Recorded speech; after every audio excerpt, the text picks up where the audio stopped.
There is a deleted scene in the Christmas story that your pastor probably never preached on. It involves a dragon. It involves a massacre. And it involves a desperate escape from a serial killer. You see, we love the baby in the manger, but we ignore the monster standing right outside the door, waiting to devour him. The birth of Jesus was not a silent night. It was D-Day behind enemy lines. If you want to know why Satan was so terrified of this specific baby that he tried to burn down an entire city to stop him, keep watching. To truly understand the danger of that night in Bethlehem, we cannot start at the manger. We have to go back to the beginning, to the very moment the war was declared. Genesis chapter 3. The Garden of Eden. Humanity has just fallen. Sin has entered the bloodstream of the world. And God stands before the serpent, Satan, and issues a decree that would haunt the kingdom of darkness for thousands of years. God says, "I will put enmity between you and the woman, and between your offspring and hers. He will crush your head, and you will strike his heel." From that fraction of a second, Satan knew his time was limited. He knew a seed, a human child, was coming to destroy him. But he didn't know who. He didn't know when. He didn't know how. So, what does a desperate enemy do? He adopts a scorched earth policy. If you can't find the needle in the haystack, you burn down the entire haystack. For 4,000 years, the Old Testament describes a relentless, bloody campaign by the forces of darkness to corrupt, destroy, or cut off the bloodline that would lead to the Messiah. Why did Cain kill Abel? To stop the righteous line. Why was the world so corrupted in the days of Noah? To pollute the human genetic code so no pure Savior could be born. Why did Pharaoh order the death of all Hebrew baby boys in Exodus? Why did Queen Athaliah try to murder all the royal heirs of David? It wasn't just human cruelty. It wasn't just politics. It was a strategic, spiritual assassination attempt. Satan was hunting the seed.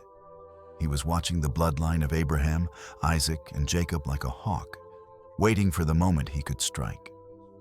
But God moved in silence. Before the Christmas story begins, there was a period known as the intertestamental period. 400 years. 4 centuries where God did not speak through a prophet. No miracles. No fire from heaven. Just silence. To the people of Israel, it felt like God had abandoned them. But in the spiritual realm, silence is not inactivity. Silence is stealth. While the enemy was watching the front door, God was sneaking around the back.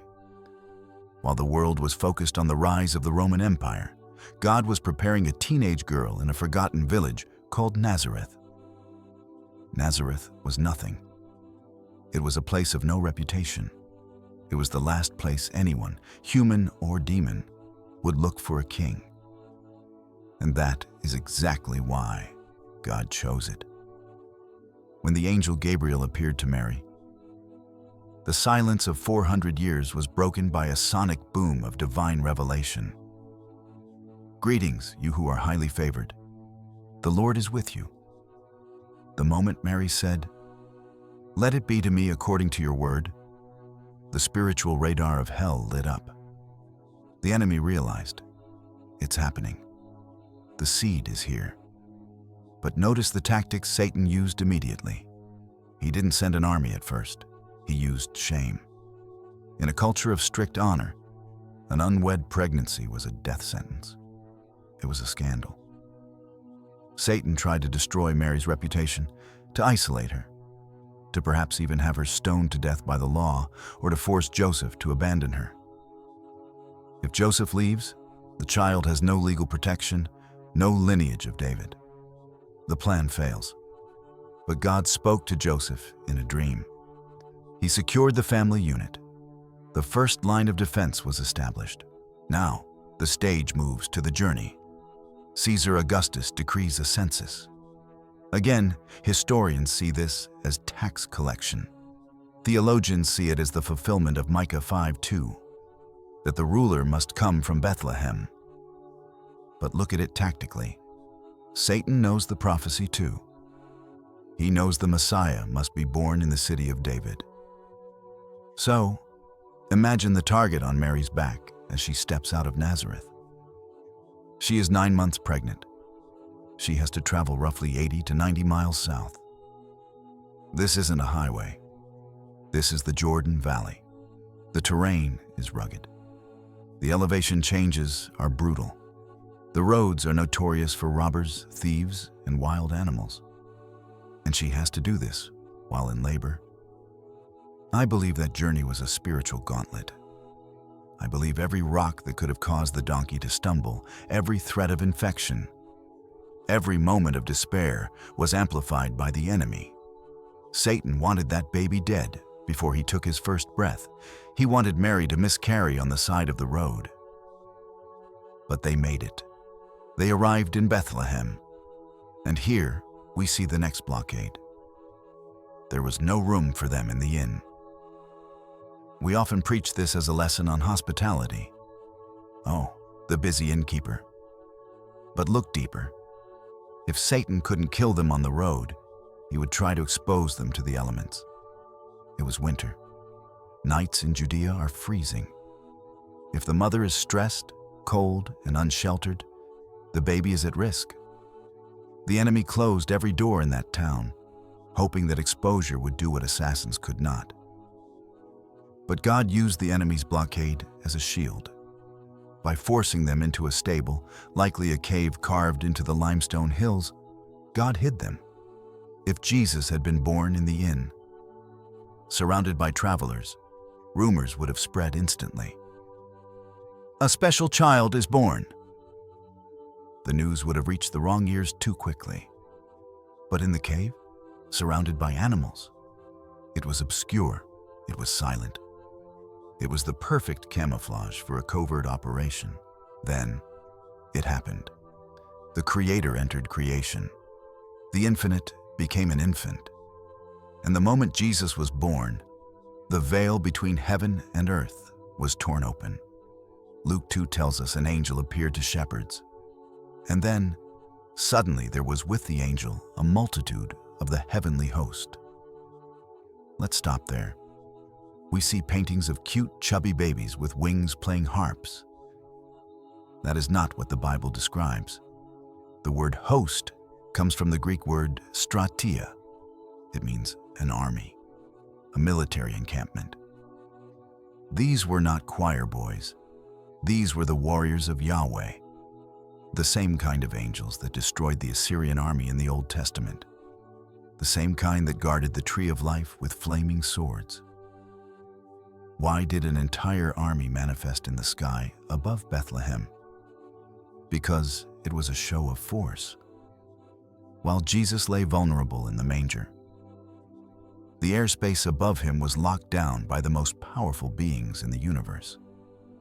They were declaring to the principalities and powers of darkness, "You cannot touch him. The king has landed, and the perimeter is secure." And who were the witnesses? The shepherds. Scholars suggest these weren't just random shepherds. The flocks around Bethlehem were often raised specifically for the temple sacrifices in Jerusalem.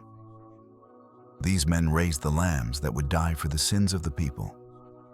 How fitting that God invited the keepers of the sacrificial lambs to meet the Lamb of God, who takes away the sin of the world. They were the first to know.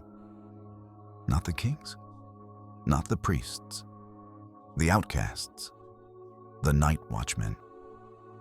God bypassed the entire religious system to reveal His Son to those who were awake in the dark. But the story doesn't end with the angels leaving. This is where the silent night turns into a horror movie. Enter the Magi, the wise men from the east. They follow the star, a supernatural sign.